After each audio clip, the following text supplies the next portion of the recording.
भिक्षु बीपी थिरोज्योति, राष्ट्रीय महासचिव अखिल भारतीय बुद्धगया मुक्ति आंदोलन समिति। सर्वप्रथम मैं मंगल कामना करता हूं समस्त देशवासियों के स्वास्थ्य के लिए, उनका जीवन सुखी संपन्न कुशल रहे। और मैं प्रत्येक अपने प्रवचन के माध्यम से, उपदेश के माध्यम से आप सभी को ये जरूर कहता हूं कि सरकार के द्वारा दी गई गाइडलाइनों का सदैव ध्यान रखें, उनका पालन करें और अपने आप को सुरक्षित रखें, स्वस्थ रखें। मेरे प्रिय देशवासियों, आज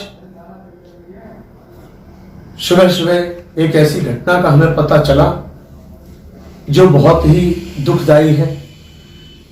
औरंगाबाद रेलवे हादसे में 16 लोगों की मृत्यु हुई। उसके लिए हम संवेदना व्यक्त करते हैं और अखिल भारतीय भिक्षु महासंघ की ओर से सांत्वना देते हैं। इसमें दोष किसका है, किसका नहीं, इतनी बड़ी घटना को अंजाम किस प्रकार से मिला, यह तो अभी छानबीन जारी है। रेलवे मंत्रालय के अधिकारीगण जांच रहे हैं, छानबीन कर रहे हैं।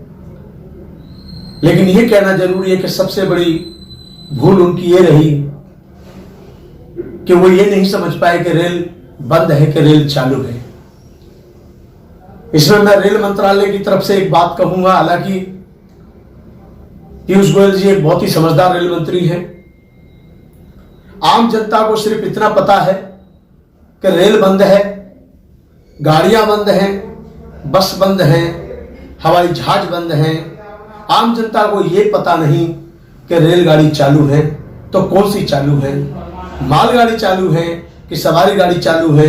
काश उन्हें यह कह दिया जाता कि मालगाड़ी चालू रहेंगी, सवारी गाड़ी जितनी भी है वो बंद रहेंगी, तो शायद आम जनता के समझ में कोई बात आती। वो उस पटरी पर सो गए और उन्होंने अपना जीवन समाप्त कर लिया। आज मैं उस परिवार के लिए, जिन परिवारों से वो ताल्लुकात रखते हैं, आज उनके परिवार पे कितना बड़ा कहर टूटा है, कितने बड़े दुख की घड़ी आई है। कितने किलोमीटर चले थे वो लोग, लगभग 50-45 किलोमीटर चले थे। उसके बाद वो थक गए। घास फूस में सोना और जमीन पर सोना उन्होंने अच्छा नहीं समझा। उन्होंने सोचा कि ट्रेन तो बंद ही है, क्यों ना पटरी पर हम सो जाएं, और वो ऐसे सो गए कि वो सुबह उठ नहीं पाए। आज ऐसी दुर्घटना हमारे सामने आई, ये देखकर हमारी आंखों से नीर छलक आया। ये बड़ी ही दुखद घटना है। मैं उनके इस दुख की घड़ी में उनके परिवारों के लिए सांत्वना ही दे सकता हूं। मेरे प्रिय देशवासियों, मैं जब माननीय प्रधानमंत्री जी को सुनता हूं तो मुझे कहीं ना कहीं लगता है कि हमारे प्रधानमंत्री जी बुद्ध के बारे में, बाबा साहब अम्बेडकर के बारे में बहुत अच्छा बोलते हैं। शायद मैं समझता हूं जितना अच्छा वो बोलते हैं उतना वो अच्छा अपने अंदर भी आचरण में भी लाते होंगे। वो शीलों का धारण भी करते होंगे, बुद्ध को मानते भी होंगे। लेकिन बड़े दुख की बात है, बड़े अफसोस की बात है कि एक प्रधानमंत्री जी जब भारत में बुद्ध की बात करते हैं और उसी भारत में बुद्ध की मूर्तियां टूटती हैं, जब बौद्ध उपासकों के साथ अत्याचार होता है, के साथ एक घटना बहुत जल्दी की शिवपुरी जिले की, जो कि मध्य प्रदेश में है। और मध्य प्रदेश में वर्तमान में सरकार भारतीय जनता पार्टी की ही चल रही है। अगर काश ये सरकार कांग्रेस की होती तो सारे भाजपा के लोग सब कमलनाथ जी के पीछे पड़ गए होते। लेकिन आज शिवपुरी जिले में एक गांव के पास एक गजराज जाटक जैसे व्यक्ति की हत्या कर दी, और उसका कारण कुछ नहीं, उसका अपराध कुछ नहीं, उसका सिर्फ एक ही रीजन था, एक ही कारण था कि वो बाबा साहब अम्बेडकर के अपने गांव में और बुद्ध की प्रतिमा अपने गांव में स्थापित कर रहा था। 7 मई को बुद्ध पूर्णिमा मनाई। 7 मई को उन्होंने बुद्ध पूर्णिमा मनाने के बाद जो स्थापना की मूर्ति की, वो वहां के लोगों को, श्रवण लोगों को नाकबार गुजरा। उनको बड़ा ऐसा लगता है कि अगर इस गांव में बाबा साहब की प्रतिमा लग गई तो ये गांव पूरा छूता हो जाएगा। अगर यहाँ बुद्ध की प्रतिमा लग गई तो सब लोग शीलवान बन जाएंगे, क्योंकि लोगों को शील की जरूरत नहीं है, शील भंगों की जरूरत है, मुझे ऐसा लगता है।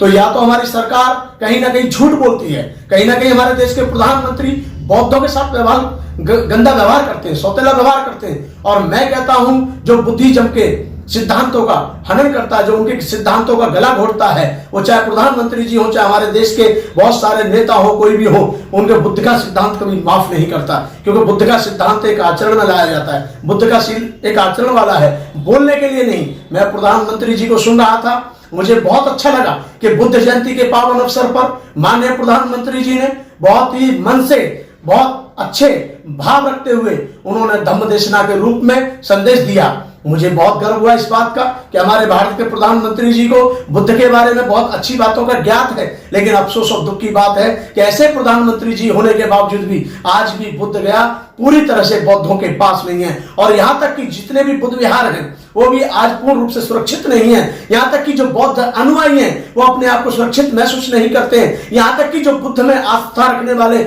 जनमानस है, आम जनता है, वो आज कहीं ना कहीं उनको बुद्ध के नाम पर ही पीटा जाता है, मारा जाता है। वो बुद्ध का नाम लेते हैं, नागवार गुजरती है। मुझे बड़ा दुख होता है जब हमारे प्रधानमंत्री जी बिहार में जाते हैं तो बुद्ध गया में जाकर बुद्ध को नमन करते हैं, और वहीं पड़ोस में ही बुद्ध गया में पता चलता है कि बौद्धों के पास आज भी बुद्ध गया नहीं है, तो उस पर एक शब्द भी नहीं बोलते हैं। मेरे साथियों, देशवासियों, मेरे देश के समस्त बौद्ध उपासकगणों, मुझे ऐसा कहीं कहीं लगता है कि हमारे देश के प्रधानमंत्री जी कहते और हैं, करते कुछ और हैं, जबकि ऐसा नहीं होना चाहिए। बुद्ध का नाम लेने वाले प्रधानमंत्री जी को कहीं ना कहीं बौद्धों से प्यार भी करना पड़ेगा, बौद्धों के हितों की रक्षा भी करनी पड़ेगी, कहीं ना कहीं बौद्धों के हित के कदम भी उठाने पड़ेंगे। मुझे बड़ा दुख होता है कि जब हमारे देश में जब इससे ये लॉकडाउन चला है और हमारे देश के बड़े बड़े मठाधीश जो मंदिर बंद पड़े हैं और जो भगवान सबको देते थे, आज वो भगवान किसी को कुछ नहीं दे रहे हैं।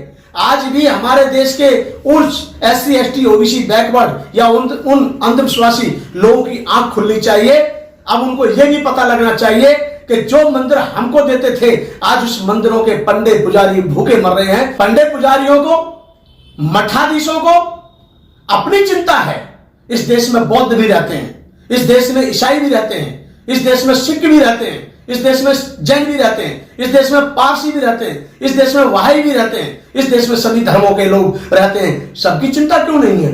उन्होंने कहा कि मंदिर खोल दिए जाएं क्योंकि हमारे यहां पर आमदनी नहीं हो रही है, दान पुण्य नहीं आ रहा है, मंदिर घाटे में चल रहा है। क्या उन्होंने ये सोचा बुद्ध विहार कैसे चल रहे होंगे, मस्जिदें कैसी चल रही होंगी? और ये कदम उठाकर माननीय प्रधानमंत्री जी ने, केंद्र सरकार ने ये बहुत अच्छा किया। लोगों को जीवित रखने के लिए मंदिर बंद करना पड़े, मस्जिद बंद करनी पड़े, चर्च बंद करना पड़े, बुद्ध विहार बंद करना पड़े, तो कुछ भी बंद हो, लेकिन लोगों की जान हमको सबसे पहले है। जान प्यारी है हम सबको। दूसरी बात, हम सबको क्योंकि पहले स्वास्थ्य का ध्यान रखना है। हम जीवित हैं तो धर्म है, हम जीवित नहीं है तो कुछ भी नहीं है। मेरे देशवासियों, मैं ज्यादा ना कहते हुए मैं यही कहूंगा कि आज देश को बनावटी लोगों की जरूरत नहीं है, आज देश को झूठ बोलने वालों की जरूरत नहीं है, आज देश को सत्य की जरूरत है, सच बोलने वालों की जरूरत है। भावनाओं के साथ आप सभी को जय भीम, जय भारत, नमो।